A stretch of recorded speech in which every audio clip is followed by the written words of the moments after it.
കോസ്റ്റാറിക്കയിലെ ഒരു വനത്തിന് നടുവിലേക്ക് കുറച്ച് ട്രക്കുകൾ കടന്നു വരുന്നു. ആ ട്രക്കുകളിൽ ഉണ്ടായിരുന്നതാകട്ടെ ടൺ കണക്കിന് ഓറഞ്ച് തൊലികളും. അവർ ആ ഓറഞ്ച് തൊലികൾ മുഴുവനും വനത്തിൽ നിക്ഷേപിച്ച ശേഷം അവിടെ നിന്ന് മടങ്ങിപ്പോവുകയും ചെയ്തു. ഇതേ കാര്യം വർഷങ്ങളോളം നീണ്ടു നിൽക്കുകയും ആ വനത്തിൽ ഏതാണ്ട് 12,000-ലധികം ടൺ ഓറഞ്ച് തൊലികൾ കൊണ്ട് നിറയുകയും ചെയ്യുകയുണ്ടായി. അങ്ങനെ 20 വർഷങ്ങൾക്ക് ശേഷം ആ സ്ഥലം പരിശോധിച്ച ഗവേഷകരെ കാത്തിരുന്നത് വളരെ ഞെട്ടിപ്പെടുത്തുന്ന കണ്ടെത്തലുകളായിരുന്നു. 12,000 ടണ്ണോളം ഓറഞ്ച് തൊലികൾ ഒരു കാടിനെ മുഴുവനായി മാറ്റിമറിച്ച ഒരു അത്യപൂർവ സംഭവ വികാസത്തിലേക്കാണ് ഇന്നത്തെ നമ്മുടെ യാത്ര. പ്രകൃതിയുടെ ദൃശ്യവിരുന്നിനാൽ അനുഗ്രഹീതമായ ഒരു രാജ്യമാണ് അമേരിക്കയിലെ കോസ്റ്റാറിക്ക. പച്ചപ്പിനാലും സമുദ്രത്തിനാലും കോസ്റ്റാറിക്ക സമ്പന്നമാണെങ്കിൽ കൂടെ ഇവിടെയുള്ള ചില പ്രദേശങ്ങളാകട്ടെ മരങ്ങളും പച്ചപ്പും ഇല്ലാതെ തരിശായി കിടക്കുന്ന അവസ്ഥയിലായിരുന്നു ഉണ്ടായിരുന്നത്. 1990കളുടെ കാലങ്ങളിൽ അത്തരത്തിലുള്ള ഒരു പ്രദേശമായിരുന്നു ഗുവാനാക്ക കൺസർവേഷൻ ഏരിയയിലെ ഒരു ഭാഗം.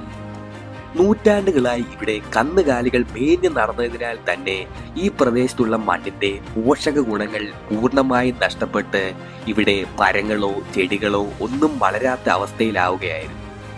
കൂടാതെ ഇവിടെ ജരാഗുവ എന്ന ഒരുതരം ആഫ്രിക്കൻ പുല്ലുകൾ തഴച്ചു വളരുകയും ചെയ്തിരുന്നു. ഈ പുല്ലുകൾ വളരുന്ന പ്രദേശങ്ങളിൽ മറ്റ് ചെടികളും മരങ്ങളും ഒക്കെ വളരുകയില്ല എന്നതാണ് പ്രധാന പ്രശ്നം.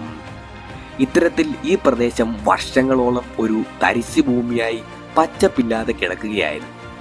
എന്നാൽ ആ സമയത്താണ് ഡാനിയൽ ജാൻസൺ, ബിന്നിംഗ് ഹോൾബാക്ക് എന്നീ 2 എക്കോളജിസ്റ്റുകൾ ഈ പ്രദേശത്ത് നിരീക്ഷിക്കുകയും അവർ വളരെ വിചിത്രമായ ഒരു ആശയം മുന്നോട്ട് വെക്കുകയും ചെയ്യുന്നു. പെൻസിൽവാനിയ യൂണിവേഴ്സിറ്റിയിലെ 2 റിസർച്ചേഴ്സ് ആയിരുന്നു ഡാനിയൽ ജാൻസണും ബിന്നിംഗ് ഹോൾബാക്കും. ഇരുവരും തന്നെ കോസ്റ്റാറിക്കയിലെ തരിശായി കിടക്കുന്ന ട്രോപ്പിക്കൽ ഫോറസ്റ്റുകൾ റീസ്റ്റോർ ചെയ്യുവാനുള്ള മാർഗങ്ങൾ പഠിക്കുന്നതിലായിരുന്നു വർഷങ്ങളോളം തന്നെ സമയം ചിലവഴിച്ചിരുന്നത്. അങ്ങനെ ഇരിക്കുമ്പോഴാണ് അവർ ഗ്വാനാകാശിലെ തരിശായി കിടക്കുന്ന ഭൂമി പഴയതുപോലെ പച്ചപ്പാക്കിയെടുക്കുവാൻ ഒരു മാർഗം കണ്ടെത്തിയത്. അതിനായി തന്നെ അവർ ഈ പ്രദേശത്തിനടുത്തായി സ്ഥിതി ചെയ്യുന്ന ഡെൽ ഓറോ എന്ന ഓറഞ്ച് ജ്യൂസുകൾ നിർമ്മിക്കുന്ന ഒരു കമ്പനിയിലേക്കാണ് പോയത്. ശേഷം അവർ ആ കമ്പനിയുമായി ഒരു ഉടമ്പടിയിലേക്ക് എത്തി.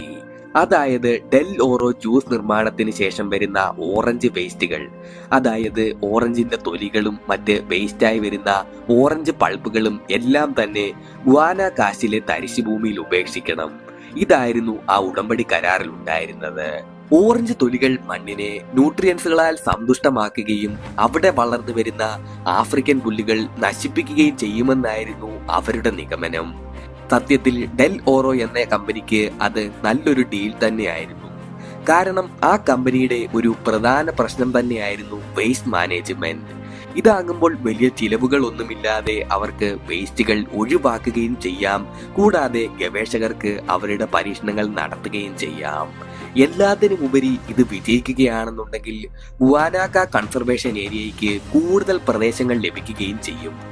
അങ്ങനെ കുറഞ്ഞ വർഷങ്ങൾ കൊണ്ട് തന്നെ ആയിരക്കണക്കിന് ട്രക്കുകളിലായി 12,000 ടണ്ണോളം ഓറഞ്ച് തൊലികളാണ് ഈ പ്രദേശത്തേക്ക് ഡംപ് ചെയ്തത്.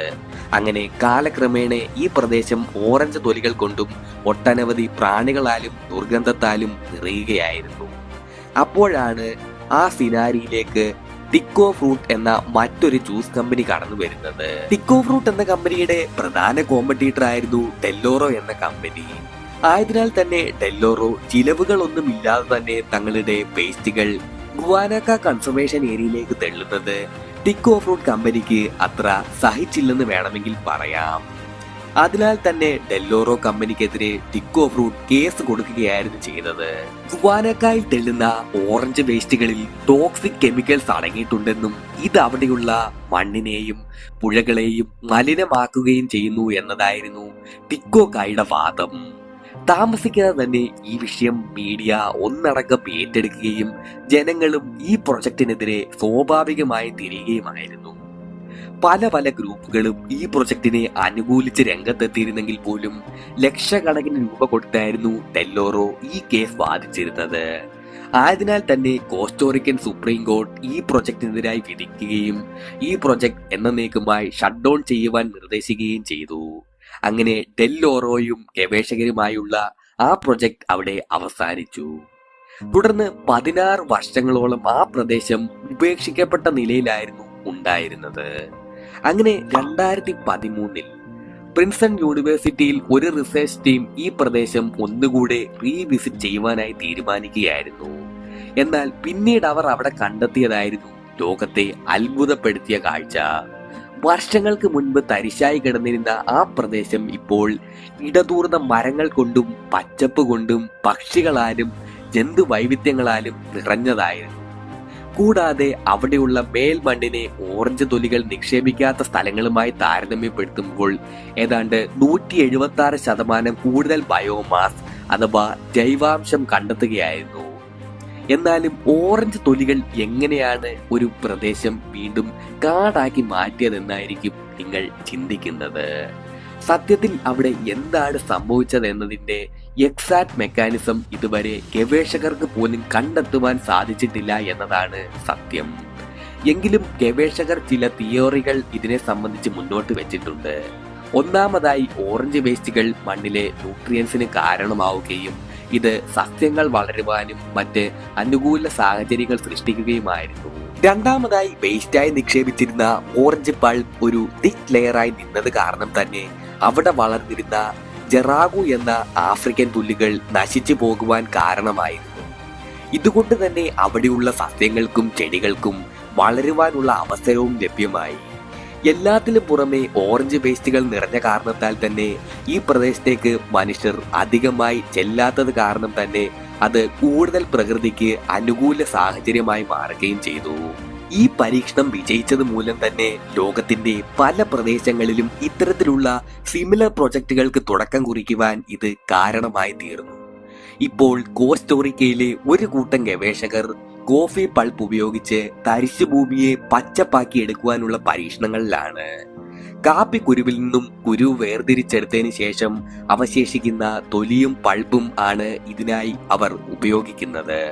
ഓറഞ്ചിന്റെ വേസ്റ്റ് പോലെ തന്നെ ഇതിൽ പോഷകങ്ങൾ നിറഞ്ഞതിനാൽ തന്നെ അത് മണ്ണിന്റെ ഗുണനിലവാരം മെച്ചപ്പെടുത്തുവാനും സഹായിക്കും.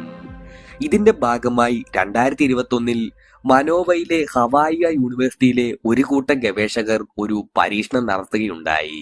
ഇവർ കോസ്റ്റോറിക്കയിലെ തരിശായി കിടന്നിരുന്ന 2 സ്ഥലം സെലക്ട് ചെയ്യുകയും ഇതിൽ ഒരു പ്ലോട്ടിൽ ഏതാണ്ട് 20 ഇഞ്ച് ലെയറിൽ കോഫി പൾപ്പ് നിറയ്ക്കുകയും എന്നാൽ മറ്റേ പ്ലോട്ടിൽ ഗവേഷകർ തരിശായി തന്നെ ഉപേക്ഷിക്കുകയും ചെയ്യുകയായിരുന്നു. അങ്ങനെ 2 വർഷങ്ങൾ പിന്നിട്ടു. അവർ ആ മാറ്റം നേരിട്ട് കണ്ട് അത്ഭുതപ്പെടുകയായിരുന്നു. അതായത് കോഫി പൾപ്പ് നിറച്ച പ്രദേശത്ത് സസ്യങ്ങളും മരങ്ങളും ചെടികളും എല്ലാം തന്നെ വളർന്നിരുന്നു. കൂടാതെ അവിടെയുള്ള മണ്ണ് പോഷക സമ്പുഷ്ടവുമായിരുന്നു. എന്നാൽ ഇതിന് നേർവിപരീതമായി വെറുതെ തരിശായി ഉപേക്ഷിച്ച സ്ഥലത്ത് വലിയ മാറ്റങ്ങൾ ഒന്നും തന്നെ അവർക്ക് കാണുവാനായി സാധിച്ചില്ല. കൂടാതെ വെറും 20% മരങ്ങൾ മാത്രമാണ് അവിടെ അവശേഷിച്ചിരുന്നത്. ആയതിനാൽ തന്നെ കോഫി പൾപ്പ് ഉപയോഗിച്ച് കൂടുതൽ വനങ്ങളെ ജീവിപ്പിക്കാൻ സാധിക്കുമെന്നാണ് ഗവേഷകർ കരുതപ്പെടുന്നത്. കൂടാതെ ഇത്തരത്തിലുള്ള മറ്റ് പഴവർഗ്ഗങ്ങൾ ഉപയോഗിച്ചുള്ള പരീക്ഷണങ്ങളും നടത്തപ്പെടുന്നു. ഇതിനെക്കുറിച്ചുള്ള നിങ്ങളുടെ അഭിപ്രായം എന്തായാലും തീർച്ചയായും ഒന്ന് കമന്റ് ചെയ്യുക. പിന്നെ വീഡിയോ ഇഷ്ടപ്പെട്ടാൽ തീർച്ചയായും ലൈക്ക് ചെയ്യുക. കൂടുതൽ വീഡിയോകൾക്ക് വേണ്ടി ഈ ചാനൽ സബ്സ്ക്രൈബ് ചെയ്യുവാനും മറക്കരുത്.